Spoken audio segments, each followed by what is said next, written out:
All right. Yep. It's that time again, ladies and gentlemen. Week 13, last week, last call for playoffs. There are three teams fighting for the last two spots. It's going to be very, very interesting. So, as I said in the group chat, and I'll break down every matchup, basically, telling each team in the matchup why it's important, what has to happen, you know, just to hear your team out. And that's what I'm going to get into when we start these matchups.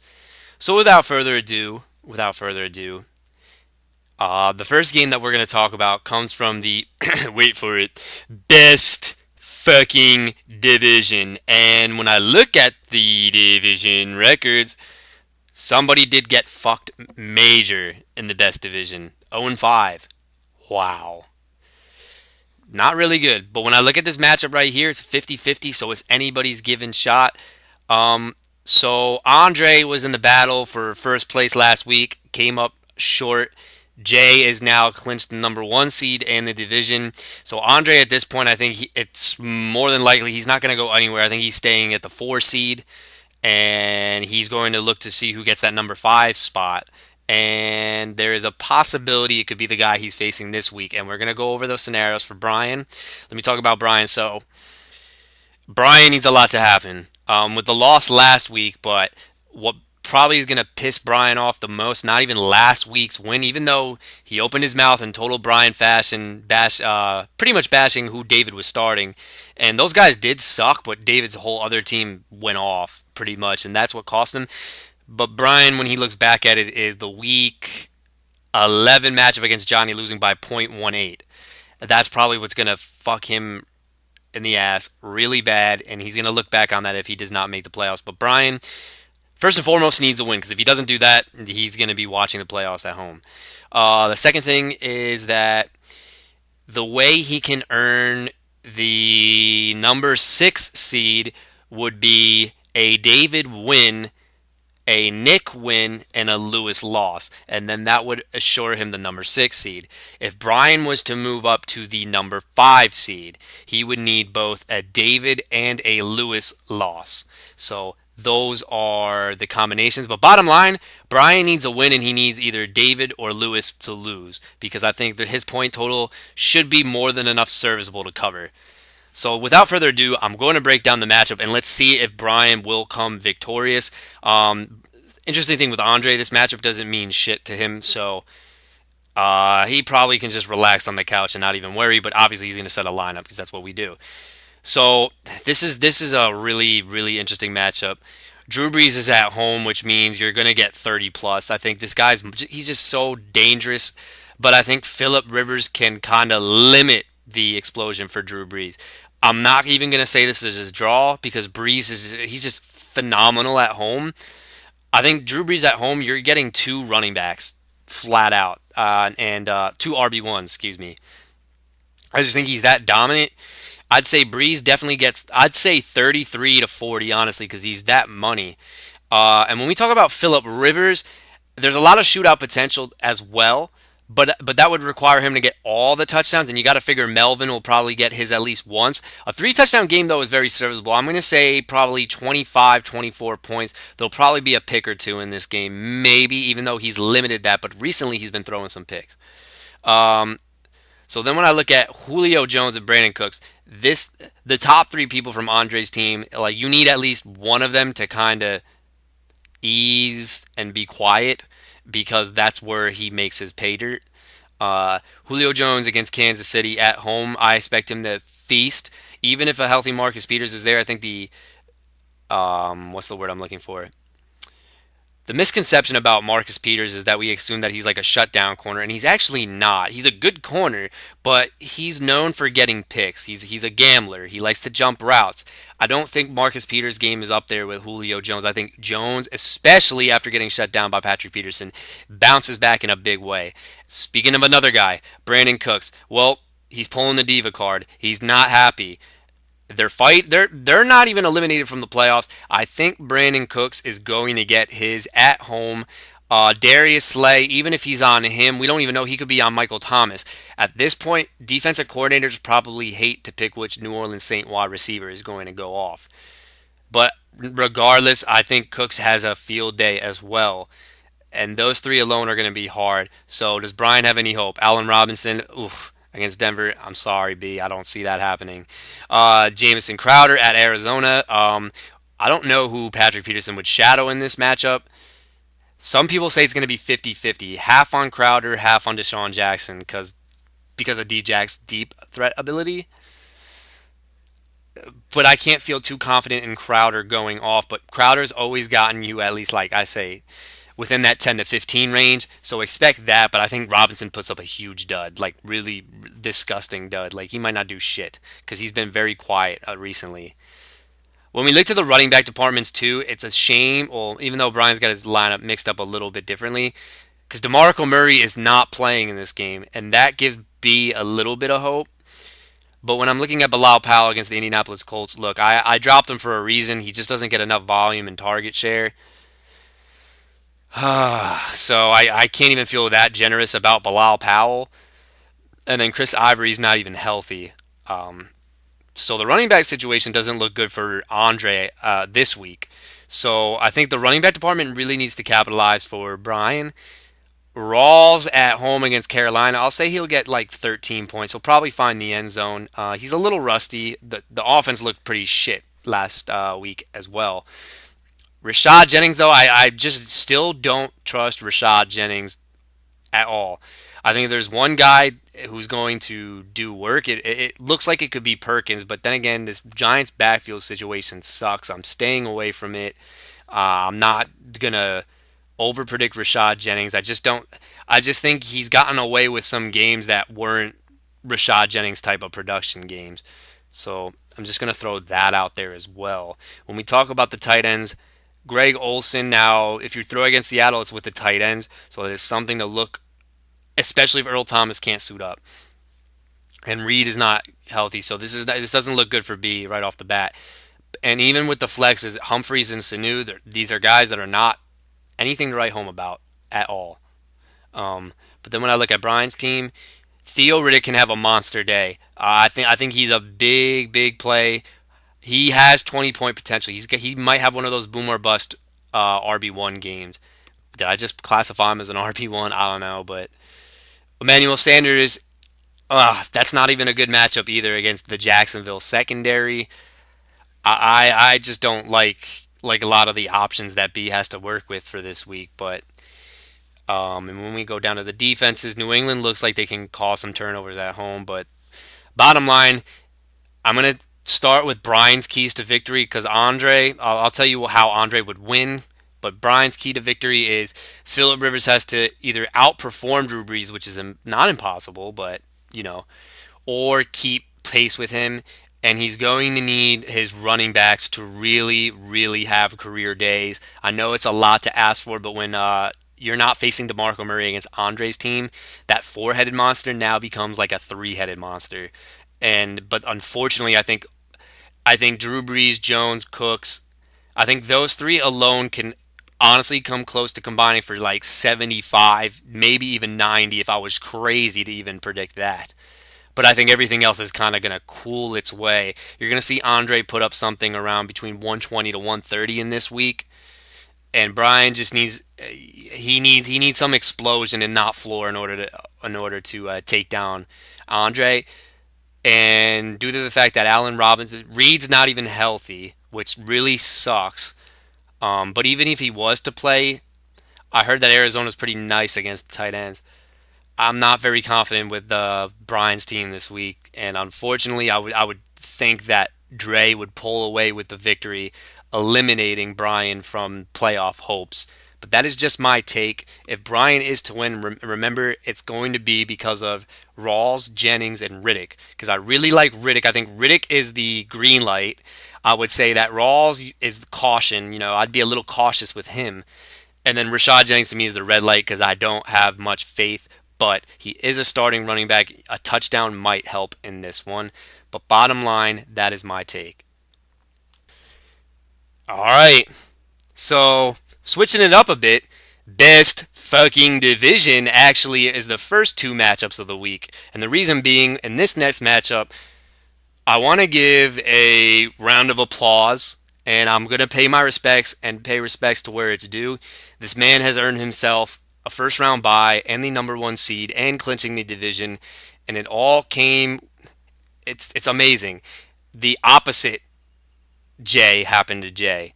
Starts off the season. He usually starts out the same. It's 1-1 or something, and then week 3, week 4 comes around, and then a trade happens, but it fucks him over. And this time, the man he's facing is the man who installed this new Johnny J Fresh team. It's interesting how this is coming full circle, but round of applause to you, Jay. Congratulations on getting the number one seed and the number one victory. Oh, wow, excuse me, not victory yet, but you're riding a 6-game winning streak, which makes you the hottest team in the fucking league. And even you've pulled it out with blowouts, you pulled it out with close victories, as we saw against Brian. You're winning in every way possible, and that is definitely a great accomplishment. But when we look to it, what does Jay want to do? And what do I mean by that is, realistically, Johnny wants, to make fucking history. He wants his whole division to be the first ever to make the playoffs. And of course, he has to be the one up top of the division. Basically, because he wants it to be the quote-unquote best fucking division. But now, due to my loss last week, and Lewis is actually still in it, I know how Johnny is. He definitely is going to play to win, because he'd rather, as much as he would want to see Brian in the playoffs, he definitely is trying to knock out either David or trying basically not to roll over to help out Lewis, is what I'm trying to say, because he wants Lewis. He wants Lewis in there, and or maybe that's the opposite. I don't know. Bottom line, Jay has his lineup set, and looking at this might be his final lineup unless something drastic happens.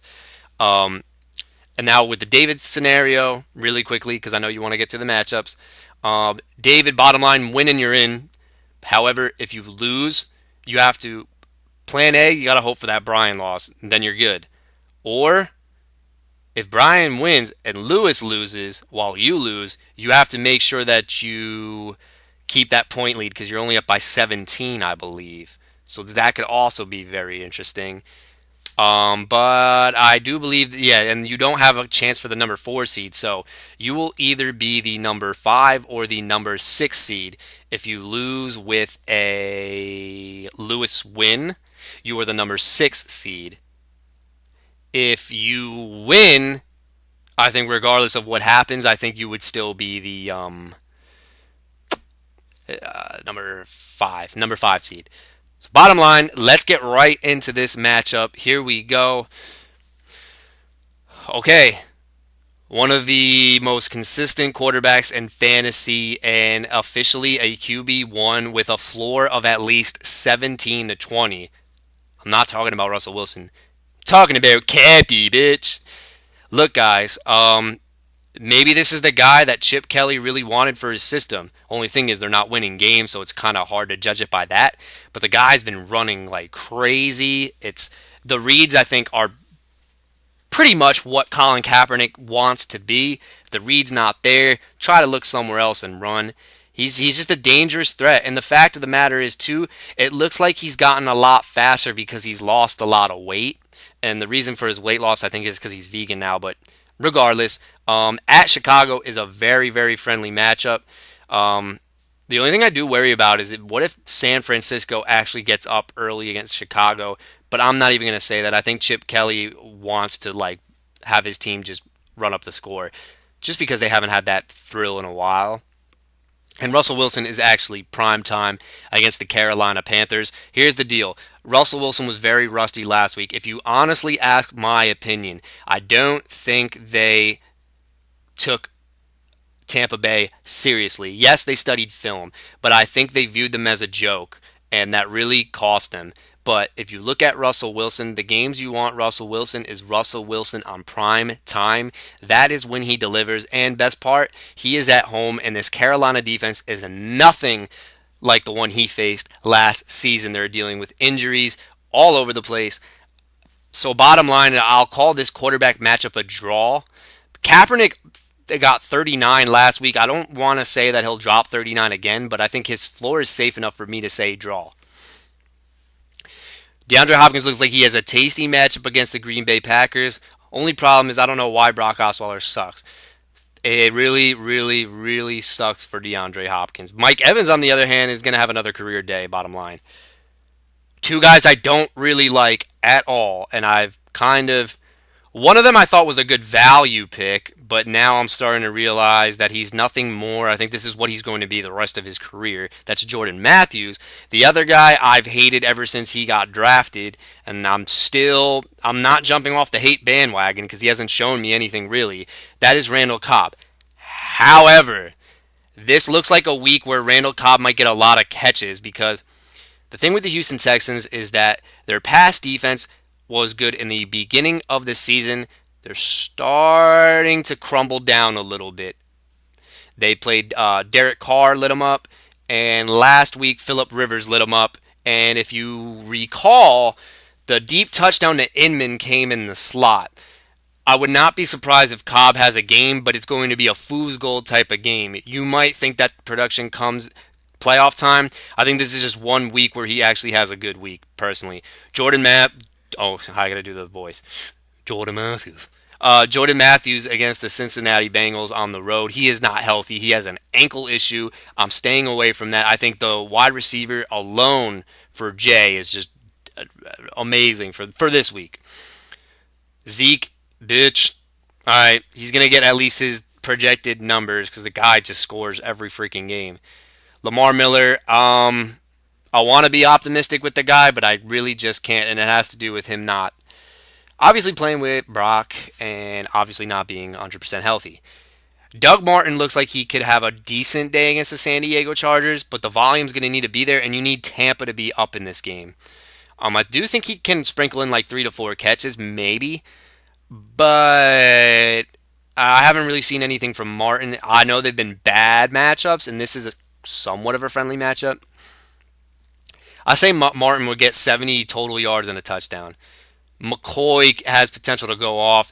Bad news, though. Well, actually, no, it doesn't even matter for his sake. But if McCoy is healthy, you roll him in there regardless of what the situation is. So I actually think that due to the dud game from Lamar Miller, I actually might give David the running back advantage in this one. Tyler Eifert and Ladarius Green. Okay, so last week I said I hated Tyler Eifert. He scored. Okay, now he's against the Philadelphia Eagles. Well, Eifert might get a lot of targets per game, but I think he's going to eventually get bracketed once you go on to film and see where Dalton wants to go with the ball. Until Tyler Boyd becomes this consistent thing, I don't really like Eifert's value that much long term. I know he did all right, but then again, my hate is not at like a scale from 1 to 10. I only hate him for like a 3 out of 10. The reason being it's a tight end. Who cares? Ladarius Green. I actually like him this week. He's starting to run deeper routes now. He's not starting, checking down the first 2 games. The New York Giants are very prone against tight ends. And I know the weather icons, but I think it's supposed to rain all day in Pitt in that game, which would suck because I'm actually very interested in that game. And I'll explain why later, but I actually do like Ladarius Green in this game. I might give the advantage to David as well in the tight end department. Mark Ingram, here we go. The handcuffs. Bottom line, both of them have a tasty matchup. I'm going to say, if you wanted to bet, it would be Mark Ingram, but he had such a good game, Sean Payton hates him. It'll probably be a Hightower week. But regardless, I got the fucking handcuff. Then when we talk about Moncrief and Crabtree, all right? Well, good news is that Hilton practiced because I honestly firmly believe without T.Y. Hilton, I don't fucking like Dante Moncrief because then that dude will get double covered. And I honestly think, first and foremost, yes, he is coming off an injury this season, which is why his yardage production is really down. The touchdowns are nice, don't get me wrong, but with T.Y. Hilton in the lineup, it's going to help him. I'm going to say Moncrief has 5 catches, 70 yards, and a touchdown against the Jets. I like Hilton. I like Moncrief both in this game against the Jets. Michael Crabtree against the Buffalo Bills. Well, Crab broke out of his slump. He's just a great complement to Amari Cooper on the outside and against the Buffalo Bills, where they leave people on islands because Rex likes to send pressure. I think Michael Crabtree can have another a decent possession type of game. Now, the only way this would be a draw would be if Ingram and Hightower could go off. It's happened once before, and Willie Snead threw that touchdown to Hightower, so I think they actually twice it happened before. The Detroit Lions looks like a matchup it could happen again, ladies and gentlemen, but I kind of like the safer options with David. And I don't really have to break down kickers and defenses, so how am I going to call this game?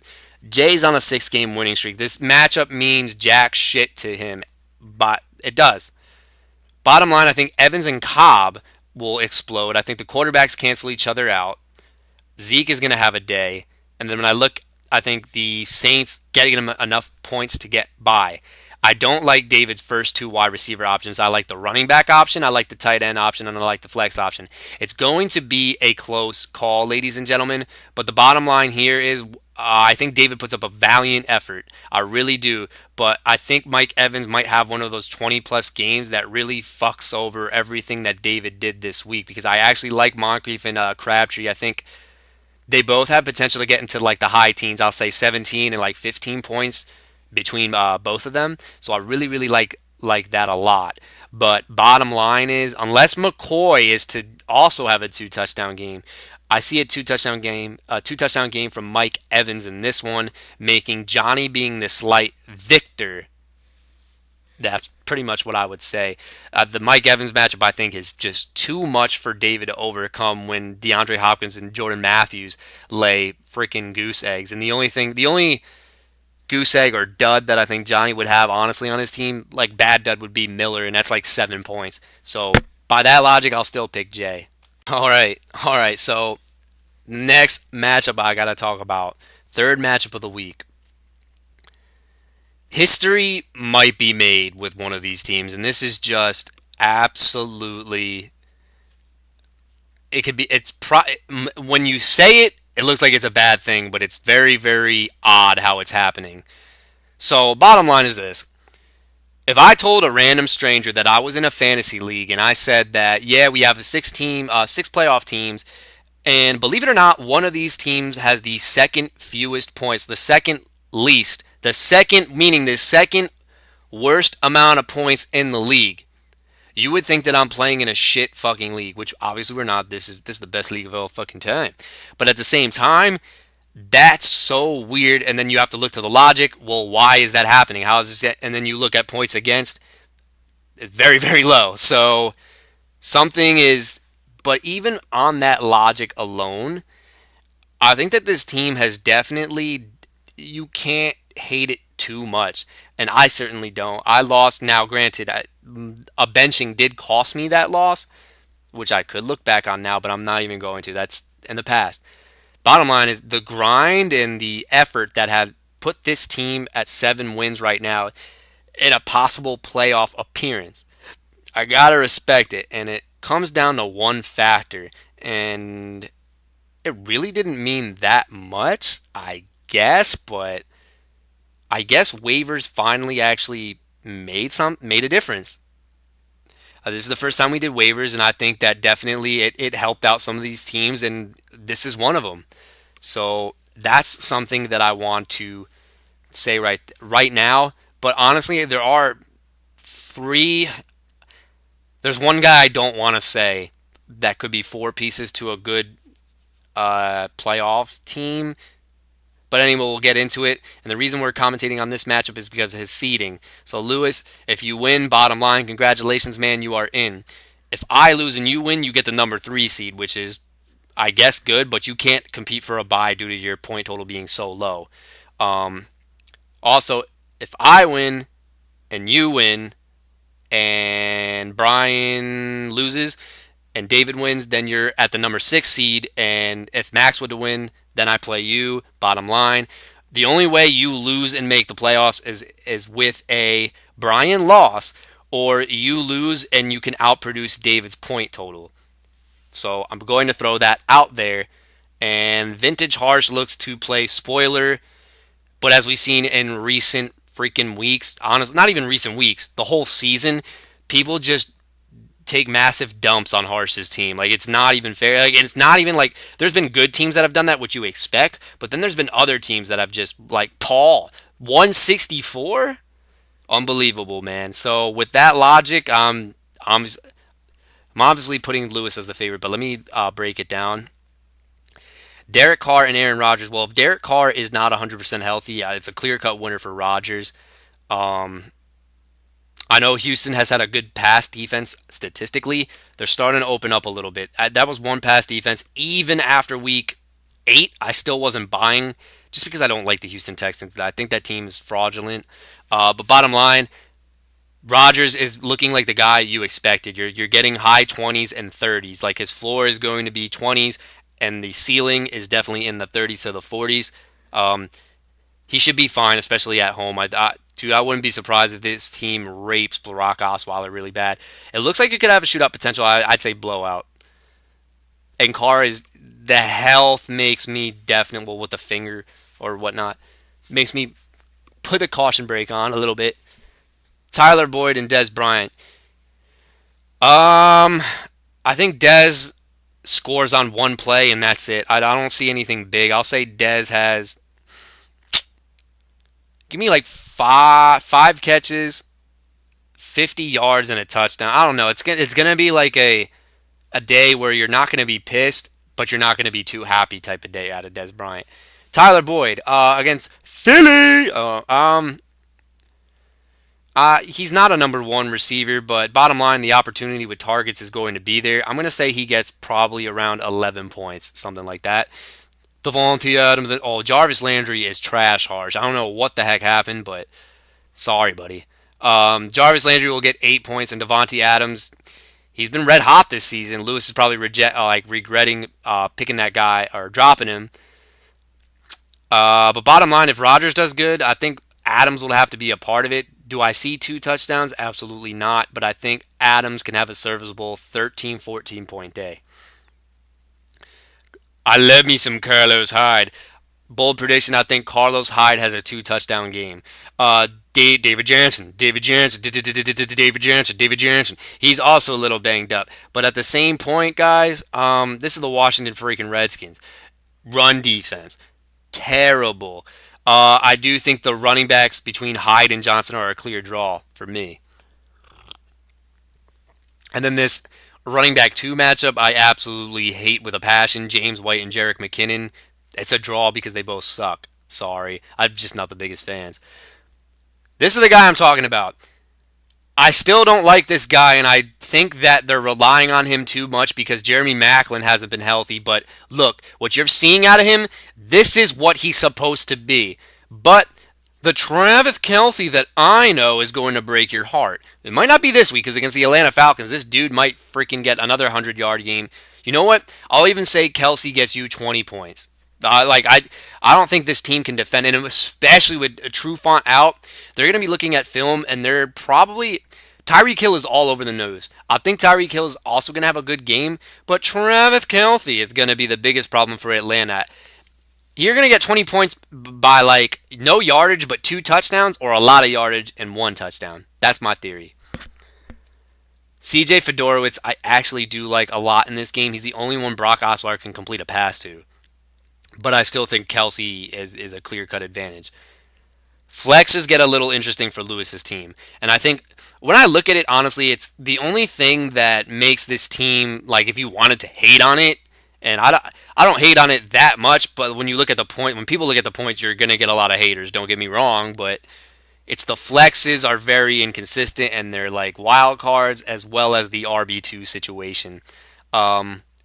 Rashard Matthews, I would assume, would be elevated to your wide receiver too. That's why I'm saying that. And Queasy, Anquan Bolden. Well, honestly, you want any stock in this Detroit-New Orleans game except for backups. Bolden might get like 3 catches, 30 yards, and a touchdown, which, if I'm doing the math, that's almost around what he's projected. I actually think that Golden Tate and Marvin Jones have big days, as well as the other side of the ball for the Saints wideouts. Quincy Enunwa. Let me just say, don't go chasing the Quincy Enunwa numbers. I love the guy. I really do. I think he's a great player. He's like one of those underrated Jets that I would buy a jersey of just because he's very underrated, like Bilal Powell. But this is the guy who shows up for one every three other games. And but I think long term you're gonna hate sitting him and starting him because he's gonna be a headache to figure out. But against Indy, his size is gonna overmatch any corner that they put up on him. So he might actually have a good week this week. And I don't really like Baltimore in real life and fantasy, whatever. But when we talk about Harsh's team, Cameron Meredith, I don't. This is like Tajay Sharp 2.0. I don't know why he's in your starting lineup, but vintage one, whatever. And Demarius Thomas, I don't like. Well, Brian Bonney is counting on a vintage Harsh win, and to be quite honest, it is not going to happen by any means whatsoever. This team just injuries happen, and then the wide receivers he took pretty much busted on the face of the earth. Thomas has been okay, but not what you hoped for. When I look back at this, Lewis, you might be the first team ever to make the playoffs and have the second fewest amount of points. That has never been done. So take it with a grain of salt. I don't know how you want to look at that, but bottom line is you're in the playoffs, and the playoffs is in the playoffs. I don't see any way you're not going to lose this game. If that the only way you do lose is if Hyde fucks up a toe, Des Bryant leaves the game, and Aaron Rodgers gets knocked out. I don't see that happening. And with everybody just abusing Harsh's team, I think there's another prime example here, and Lewis will go into the playoffs with a 4 game winning streak.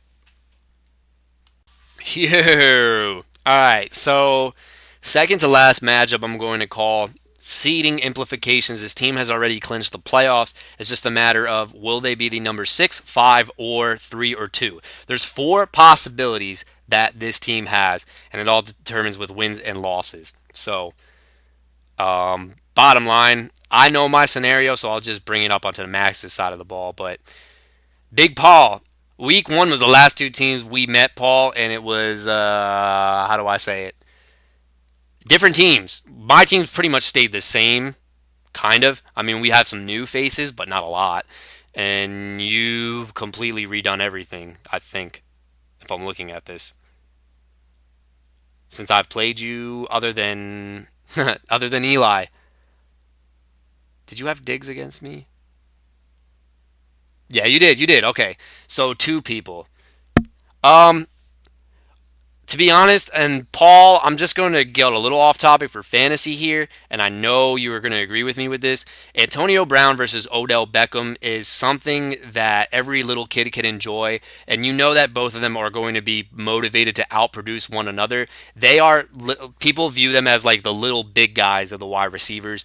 They're fun to watch. They are must-see TV. I really hope it doesn't rain, obviously, and both of our quarterbacks are playing in that game, so if the rain fucking happens, I'm gonna be pissed because I've looked forward to this matchup. Like these are my 2 favorite wide receivers. It's gonna be a good game, bottom line. But going back to fantasy, Ben Roethlisberger taking on Eli Manning. I think both have career days. Antonio Brown, Tyreek. Oh, Antonio Brown is dirty. Tyreek Hill is dirty, but you go with the man AB himself, T.Y. Hilton. If he's healthy against the Jets, that is money as well. Stephon Diggs, I like him for PPR day. I'd say maybe roughly around 13 points. Melvin Gordon, trying to bounce back. He did a good volume day, but Gordon and Howard look like they could have good days based on matchup alone. But don't discredit my man Matt Forte because he makes me a little bit nervous, Paul. LeGarrette Blunt on the other end too. He could score a touchdown. You never know. Ertz and Brait, I'll call it a clear-cut draw. Brait's not that bad, to be quite honest. Willie Snead against Detroit, look, like I said, if you have a Saint, you got to start him. And Latavius Murray against Buffalo. Buffalo's run defense has been atrocious. I like Marvin Jones. The reason why is Marvin Jones questionable? I'm sorry, Paul. I just realized this. But when I look at Marvin Jones, reason he's in, Sammy Watkins fucked up the foot yet again in practice, so that means that Marvin Jones gets the start, and I expect Doug Baldwin at home to also bounce back against a bad Carolina Panthers defense. I don't like New York's defense. They've been very, very good, and I know as a Giants fan you love to see that. Minnesota I don't like either, so give me a draw. Well, bottom line is This game means absolutely nothing to Paul, but Paul is a guy who will always compete and try to ruin seeding privileges, I guess, if that's even a thing. But when I go into the matchup right here, it's actually going to be a very close matchup. I think the next two matchups definitely they could smell like upsets. But when I look at it, if Paul was to win this game, it would be a Latavius Murray 2 touchdown game, a Willie Snead touchdown. Honestly, when I'm looking at it, all these guys have touchdown potential on both ends of the ball. I think Gordon and Howard do, and then if you look at the running backs, Blunt and Forte also do. I think it comes down to the battle of the flexes. Get it? Battle of the flexes, battle of the sexes, Paul. You get it? No, I'm just kidding. But that's probably where the game is going to be won because I honestly think that they're both kind of even, straight down the middle if you kind of look at it. That is just my quick take. You know I don't predict my game. Very superstitious about it. I haven't done it all season, and I'm not about to do it then. However, like I did last season, come playoffs, I will predict when I'm going into the matchup. That's just my quick take. Back at the number 2 spot. Alright, so we got Max and playing the king of spoiler, Mr. Williams. A dangerous Mr. Williams. The lines opened up. Williams is a 64% favorite against Max. The only key contributor that Max is missing in this game, which is why week 13 buys are retarded. I don't know why they're happening. TP, Terrell Pryor, is sitting out. So when I look at this game, now Max, I don't predict my games, but bottom line, you win, you get the number 2 spot. I know you want it really badly, but bottom line, motherfucker, so do I. So do I. So it's going to be a little bit tough, especially to hold on to that. And you just edged by a Matthew Morris team. I'm not. This is not like a hate speech at all. I'm just saying. But this guy is hungry. I think ever since Allen's got his full arsenal together, in a way, Max, this team kind of mirror images yours. In a way, it does. Look at the pieces. Max, do me a favor. Look at the pieces. All right. Look a little bit closer. And I think that this kind of is almost like a mirror image of your team in a way. In terms of points and production. They've got like 2 explosion guys. And then I think everything else is very solid floor. And what do you know? That's what you have. So, how do we call a game like that? Go to the matchups. Yeah. Let me get into it. Okay. Bad news for you, which means but I know, actually no, you might even call me up to ask you what quarterback to start. But Sammy Watkins left the practice field again. The foot's bothering him, which shouldn't really affect Taylor's play that much. It's the Oakland Raiders. Just throwing it out there. Kirk Cousins! So, the last game of the season, how fitting is it that Allen gets to use his boy Kirk? Cousins has been on fire. I actually don't think this guy was a fluke from last season. See, I really want to take Kirk, obviously, because I'm an Allen fan for one day. But when I look at Oakland for Tyrod Taylor's schedule, gotta go with fine draw for fuck's sake. All right, Jordy Nelson and Odell Beckham taking on Michael Thomas and Tyrell Williams. Well, Tyrell Williams' shoulder, he says it's fine, coach. I'm going to be out there. Michael Thomas is saying the same thing. I flat out told you already that Odell Beckham and Antonio Brown are going to put on a show for people to watch. So he's not going to be a bust this week. However, Jordy Nelson, I'm starting to be a little bit concerned with him. Yes, I get it. You're going to live with the points that he gets you, but this is not the Jordy Nelson we knew of. And he's just very limited. Very, very, very, very limited. And I do think that the Green Bay Packers are the perfect team to finally expose Houston's quote-unquote great passing defense. And Jordy Nelson looks like he could be that guy, but I'm going to make a bold statement and say that it's a Cobb game. Nelson just hasn't shown me enough all season. And one of these days, it's like the Brian factor. Brian, when he had last year, Alshon Jeffrey and Mike Evans, those two never synced on the same week. They did okay. And I think you'll live with a 20-plus point game from Beckham and a 13 from Nelson. I don't think you can ask more for that. But on his side of the ball, Michael Thomas is a stud, Tyrell Williams is a stud. So I honestly think that these might cancel each other out. Here's where I think the matchup is won, though. Jeremy Hill, baby, and Devontae Booker. So Booker's looking all right, honestly, man. If he's getting the volume, though, I don't like the running back situation you have going right now. Dion Lewis, look, I know. When I see the Rams and they can shut down the run, you would think this is a Dion Lewis game. Something tells me Bill Belichick is resting him full time for the playoffs, and you're seeing a three-headed New England running back monster. That's just what he does, man. He's a smart coach. I don't think you're going to see great fantasy production from Dion Lewis. Jerry. Well, starting to come back down, but it's not his fault. Their line gets hurt again. But against the Baltimore Ravens, this is not going to be a game you're going to like. I think his upside is like 60 yards and a touchdown, and that's not a lot to ask for. So you're looking at 12 points. I say Ajayi gets you 8. When I look at Jeremy Hill, the fact that he's involved in the passing game, I think he has enough to cancel out Ajayi, and then I think Booker does a better job than Dion Lewis.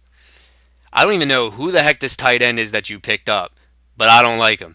Jermaine Gresham. Oh, Jimmy Graham. Wow, I'm a fucking idiot. Jimmy Graham. I don't know why I said Jermaine Gresham. Yeah, sorry, Max. I think this could be a good Jimmy Graham. I think Seattle gets back on track. I don't know what the hell happened. They like laid a fart. Larry Fitzgerald is the only healthy Arizona Cardinals wide receiver, so that should be good for you. But bad news for you, Le'Veon Bell and Golden Tate are going to be people you're going to hate for the rest of your life after this week. Will Fuller is not a bad matchup play, but bottom line is, if Fuller, actually, the more I think about it, he could sneak in for one touchdown. Now let me pick the winner. Bottom line, I love Beckham this week. I think Beckham and Brown put on a show for people to watch. I go down the list just a little bit. The only guy I really feel 100% confident on Max's team is Odell Beckham for this week. I'm not saying long term. Nelson could be okay. Fitzgerald could be okay. But when I look at Allen's team, love Michael Thomas. Love Tyrell Williams. The running backs will be okay, but enough to get by. And I love Le'Veon Bell and I love Golden Tate. I think those guys alone leave Max without a win. And by that margin, you got to hope for me to lose, buddy. But look, I'm not being biased at all in this matchup, so you're probably going to call me right after this and get some clarification on some shit. But I really, really, really like this Allen team, to be a spoiler. Peace.